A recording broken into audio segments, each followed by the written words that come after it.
Chapter 3. Now the serpent was more subtle than any beast of the field which the Lord God had made. And he said unto the woman, Yea, hath God said, Ye shall not eat of every tree of the garden? And the woman said unto the serpent, We may eat of the fruit of the trees of the garden, but of the fruit of the tree which is in the midst of the garden God hath said, Ye shall not eat of it, neither shall ye touch it, lest ye die. And the serpent said unto the woman, Ye shall not surely die. For God doth know that in the day ye eat thereof, then your eyes shall be opened, and ye shall be as gods, knowing good and evil.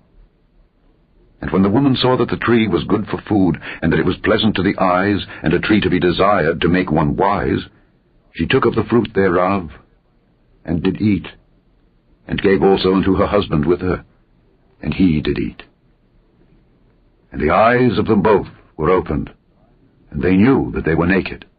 And they sewed fig leaves together, and made themselves aprons.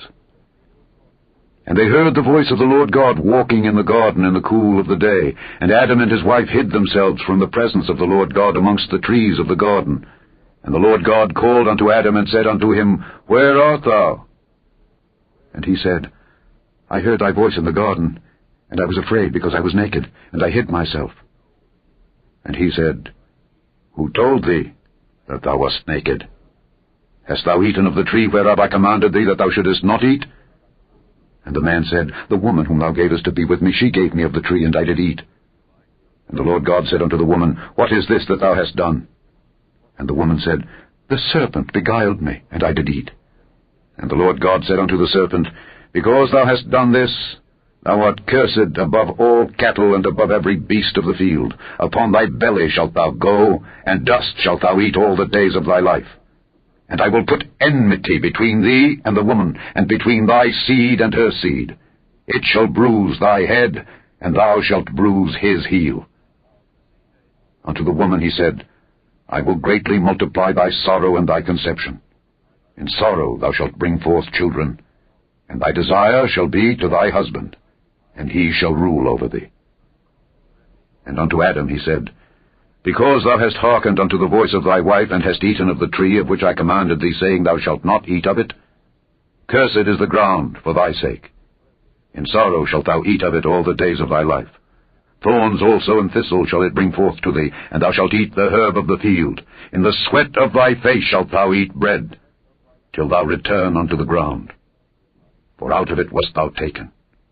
For dust thou art, and unto dust shalt thou return. And Adam called his wife's name Eve, because she was the mother of all living. Unto Adam also and to his wife did the Lord God make coats of skins, and clothed them. And the Lord God said, Behold, the man is become as one of us to know good and evil. And now, lest he put forth his hand, and take also of the tree of life, and eat, and live forever. Therefore the Lord God sent him forth from the Garden of Eden to till the ground from whence he was taken. So he drove out the man, and he placed at the east of the Garden of Eden cherubims, and a flaming sword which turned every way to keep the way of the tree of life.